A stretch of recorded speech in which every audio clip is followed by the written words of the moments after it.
یہ ایک ایسا ایشو ہے کہ جس پر آج ہمارا معاشرہ جل رہا ہے، گھر گھر میں پریشانی ہے. ایک بنیادی وجہ یہ بھی ہے کہ شوہر مثلاً بے روزگار ہوتے ہیں تو وہ بھی گھر والوں کے حقوق ادا نہیں کرتے. بے روزگاری بھی اس کی وجہ ہے، کرپشن بھی اس کی وجہ ہے. پھر معاشرے کے اندر جو ہماری فحاشی پھیلی ہوئی ہے، عورتوں اور مردوں کا اکٹھا ہونا مختلف جگہوں پر، اللہ کی حدود کو پامال کرنا، اس سے بھی یہ چیزیں بہت زیادہ سامنے آ رہی ہیں. اور نتیجہ کیا ہو رہا ہے؟ ہمیں جو آخری حل بتایا گیا ہم نے پہلے نمبر پہ استعمال کرنا شروع کر دیا کہ گھر توڑ دیا جائے. تو یہاں جب میں آیت پڑھتی تو مجھے یوں لگتا ہے کہ جیسے گرتی ہوئی دیوار کو اللہ تعالیٰ تھام رہے کہ نہیں، روک لو روک لو روک لو، ٹوٹنے مت دو. انسان بسا اوقات زیادتی سہ کے بھی مسکرا لے، بسا اوقات قصور 100% دوسرے کا ہو لیکن اس کو اپنے پہ لے لے، میری وجہ سے ایسا ہوا، کوئی بات نہیں، چھوڑیں، جانے دیں، معاف کر دیں.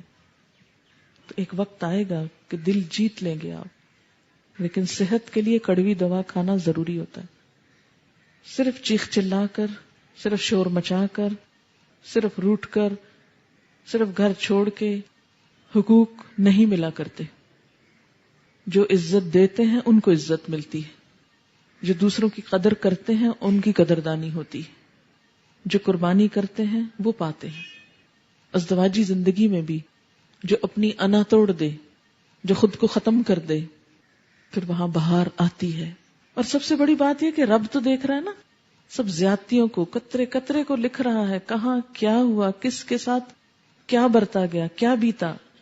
یعنی جب کسی کا حق دینے کو دل نہ بھی چاہ رہا ہو. بسا اوقات ایسا بھی ہوتا ہے نا کہ مرد مار پیٹ بھی لیتے ہیں اور بدتمیزی بد اخلاقی بھی کر لیتے، پھر اس کے بعد کہتے ہیں ہمارا حق دو. اب کس کا دل چاہے کوئی حق دینے کو؟ تو ایسے میں انسان اگر یہ یقین رکھتا ہو نا کہ میرا رب میرے عمل کو بھی دیکھ رہا ہے اور دوسرے کو بھی دیکھ رہا ہے، تو ایسے لوگ آنسو بہا کے بھی دوسروں کو خوش کرنا جانتے ہیں، اور ایسی قربانیاں رنگ لاتی ہیں. ایک دن آتا ہے کہ انسان اپنا مقام بنا لیتا ہے، اپنی جگہ پیدا کر لیتا ہے، لیکن جلد بازی، جذباتیت آئندہ زندگی کے لیے بڑے بڑے مسائل کھڑے کر دیتی ہے. یہ نہیں کہا کہ فوراً ہی طلاق کے جھٹکے سے الگ ہو جاؤ یا لڑکی روٹھ کر والدین کے گھر چلی جائے، کیونکہ ایک گھر کا ٹوٹنا بہت بڑے فساد کا پیش خیمہ ہو جاتا ہے. اسی لیے کہا اس بیماری کی بھی اصلاح کیسے کرو؟ وَإِن تُحْسِنُوا، احسان کرو. یعنی شوہر توجہ نہیں دیتا، تم توجہ دو، تم اسے حق دو، تم اسے اپنی طرف مائل کرنے کی کوشش کرو. یعنی اس میں تحسنوا کا اشارہ کس کی طرف ہے؟ پھر عورت کی طرف. اور یہ کام بڑا مشکل ہوتا ہے کہ یک طرفہ طور پر انسان کسی کو توجہ دے جہاں سے انسان کو کچھ بھی نہ مل رہا ہو، اور صرف اللہ سے ڈرتے ہوئے انسان اپنے نفس، اپنے دل، اپنی مرضی، اپنے خواہشات، ہر چیز کے خلاف جا کر دوسرے کو منا لے، دوسرے کو اس کا حق دے دے. اور اس میں شوہر کے تمام حقوق مراد ہیں. تو جو بھی ایسا کرے گا اللہ تعالیٰ کو خوب خبر ہے کہ زیادتی کون کر رہا ہے. فلا جناح علیہما ان یصلحا بینہما والصلح خیر واحضرت الانفس الشح، کہ نفسوں کے اندر خود غرضی ہے، انسان خود غرض چیز ہے، ہر ایک صرف اپنا فائدہ سوچتا ہے. عورت کی طرف سے تنگ دلی کیا ہے کہ وہ شوہر کے تو حقوق پورے نہ کرے لیکن شوہر سے ڈیمانڈ کرے کہ اس کے سارے حقوق وہ پورے کرتا رہے. اور شوہر کی طرف سے تنگ دلی کیا ہے کہ اگر کوئی عورت مرد کے دل سے اتر جانے کے باوجود اس سے کٹنا نہیں چاہتی، اس کے ساتھ رہنا چاہتی ہے، تو وہ اسے زبردستی کاٹ کر پھینک دے. تو دونوں کو سمجھا فلا جناح علیہما ان یصلحا بینہما. تو یصلحا بینہما کس طرح ہو سکتا ہے کہ عورت اپنے کچھ حقوق سے دستبردار ہو جائے اور شوہر اس عورت کی ذمہ داری قبول کیے رہے جس کی طرف سے اس کو کوئی فائدہ بظاہر نہیں پہنچ رہا. اچھا، بسا اوقات شوہر اس لیے بھی بے رخی کر سکتے ہیں کہ انہیں بیوی سے شکایت ہے کہ بیوی یہ نہیں کرتی، بیوی وہ نہیں کرتی، اچھا لباس نہیں پہنتی، یا وہ اس کا حق پوری طرح خوشی سے نہیں دیتی، یا کوئی ایسی شکایات ہوتی ہیں.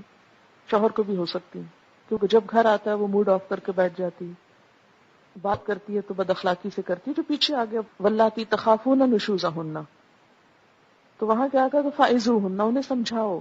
اور یہاں پھر وَإِن تُحْسِنُوا، اگر وہ بد اخلاق ہے، بد زبان ہے، تم احسان کرو. وتتقوا، اور اللہ سے ڈرو. تو اس طرح کیا ہوگا؟ اصلاح کی ایک شکل پیدا ہو جائے گی. فإن اللہ کان بما تعملون خبیرا.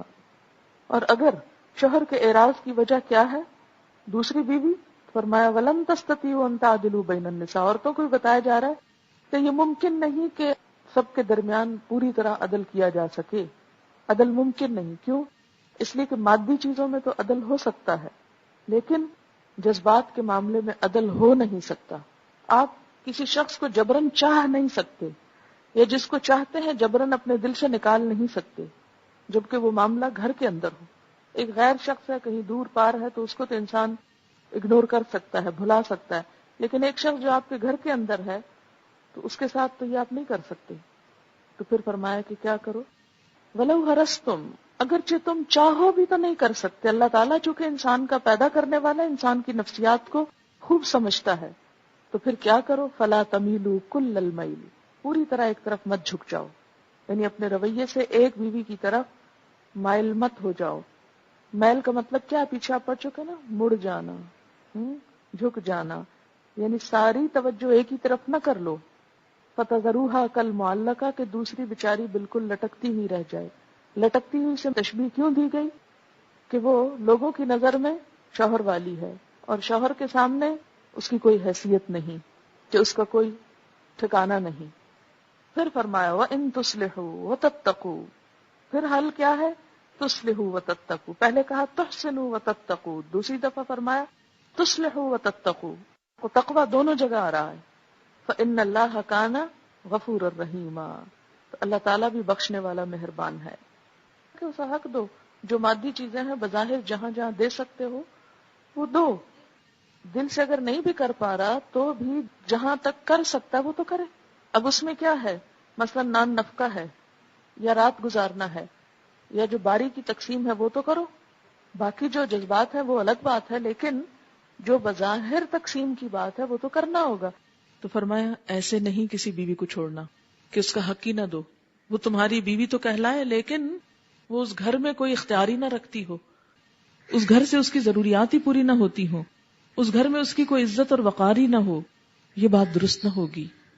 اور اس کے بارے میں بہت سخت حدیث آتی ہے. نبی صلی اللہ علیہ وسلم نے فرمایا من کانت لہ امرأتان فمال الی احداہما جاء یوم القیامت واحد شقیہ ساقط. جس شخص کی دو بیویاں ہوں پھر وہ ان دونوں میں سے ایک کی طرف جھک جائے اور دوسری کو بھول جائے، اس کے حقوق کی ادا نہ کرے، اس کو پوچھے ہی نہ، اس کی طرف جائے ہی نہ، تو قیامت کے دن وہ اس حال میں آئے گا کہ اس کا آدھا دھڑ گر چکا ہوگا. تو اگر آدھا دھڑ ہی نہ ہو انسان کا، یا ٹانگیں ہی نہ ہو، یا یوں آدھا ہٹ جائے، جیسے ایک فالج زدہ ہوتا ہے نا، انسان پیرالائز ہو جاتا ہے ایک سائیڈ اس کی، نہ وہ ہاتھ ہلا سکتا نہ ٹانگ ہلا سکتا، بالکل بے حس. فرمایا کہ اگر تم ایک بیوی کے ساتھ بے حسی کا سلوک کرو گے تو قیامت کے دن ایسے آؤ گے کہ بس آدھا ہی دھڑ ہوگا، ایک طرح سے پیرالائزڈ ہوگے، یا یہ کہ وہ کٹ کے ہی گر چکا ہوگا، ٹنڈ منڈ ہوگے. تو معلقہ کا مطلب کیا ہے؟ کہ نہ وہ سہاگن ہے، نہ بیوہ ہے، نہ مطلقہ ہے، نہ وہ شوہر والی نظر آتی ہے اور نہ ہی بغیر شوہر کے کہ کہیں اور شادی کر لے. یعنی اس شوہر کے ساتھ بھی نہیں ہے اور اس سے آزاد بھی نہیں ہے، بلکہ بیچ میں لٹکی ہوئی ہے. بالکل ایسے ہی ہے کہ جیسے کوئی کام آپ کا انکمپلیٹ ہوتا تو آپ کیا کہتے ہیں؟ میں بیچ میں لٹکا ہوا ہوں. مثلاً آپ کو جانا ہے کسی دوسرے ملک، تو اس میں کیا ہوتا ہے؟ کسی دوسرے ملک جانا ہے آپ کو فلائٹ نہیں مل رہی، اب آپ نہ وہاں جا پا رہے ہیں اور نہ یہاں کوئی کام شروع کر رہے ہیں، تو آپ کیا ہو گئے؟ بیچ میں لٹک گئے کہ آپ کی زندگی ضائع ہو رہی ہے، وقت ضائع ہو رہا ہے. تو یہ ایک طرح سے ایک انتظار کسی کیفیت ہے کہ نہ حالات ادھر سدھر رہے ہیں نہ کچھ اور ٹھکانہ بن رہا ہے، ایک پریشان کن صورتحال ہے. تو یہ شوہر کو کہا جا رہا ہے کہ اسے لٹکا کے مت رکھو، یا تو طلاق دے کے الگ کر دو اور یا اس کے حقوق پورے کر کے اسے اچھی طرح بساؤ. اور یہ اللہ کے نزدیک سب حلال چیزوں میں سے زیادہ ناپسندیدہ ہے. مرد کے لیے مکروہ ہے کہ اچانک ہی عورت کو بغیر کسی گناہ کے طلاق دے دے، یعنی یہ ناپسندیدہ ہے. اور عورت کو جائز نہیں کہ مرد کو طلاق پر مجبور کرے. کسی وجہ سے طلاق کا ارادہ کرے تو 4 باتیں ملحوظ رکھے. پہلی یہ کہ اس طہر میں طلاق دے جس میں مجامت نہ کی ہو تاکہ اس کی عدت لمبی نہ ہو. کیونکہ اگر وہ پریگننٹ ہو گئی تو عدت 3 مہینے کی بجائے 9 مہینے ہوگی، تو اس میں عورت کے لیے پھر مشقت ہے۔ دوسری یہ کہ ایک طلاق پر کفایت کرے، اگر بعد میں نادم ہو تو اسے رجوع کا فائدہ پہنچے گا۔ تیسرے یہ کہ طلاق کے معاملے میں عورت پر نرمی کرے اور اس کو کچھ سامان یا روپیہ دے دے جس سے اس کا کچھ غم غلط ہو جائے، یعنی انسانوں کے مقابلے میں مال تو کچھ نہیں، لیکن اگر کسی وجہ سے انسانوں کا نباہ نہ ہو تو اللہ تعالیٰ نے ایک راستہ رکھا ہے۔ اس صورت میں بھی مرد پر ذمہ داری ہے کہ وہ عورت کے ساتھ احسان کرے۔ ایک تو یہ کہ اس سے وہ مہر نہیں واپس لے سکتا، تحفے وغیرہ جو ہیں وہ نہیں واپس لے سکتا جو اس نے دیے ہوں، بلکہ کیا ہے کہ مزید کچھ تحفہ دے، کہ اس کے راز کو ظاہر نہ کرے۔ کون؟ یعنی مرد، یعنی بیوی کے راز کو ظاہر نہ کرے، کوئی اس میں عیب ہے یا کوئی غلطی ہے یا خامی ہے تو اس کا اشتہار نہ دے۔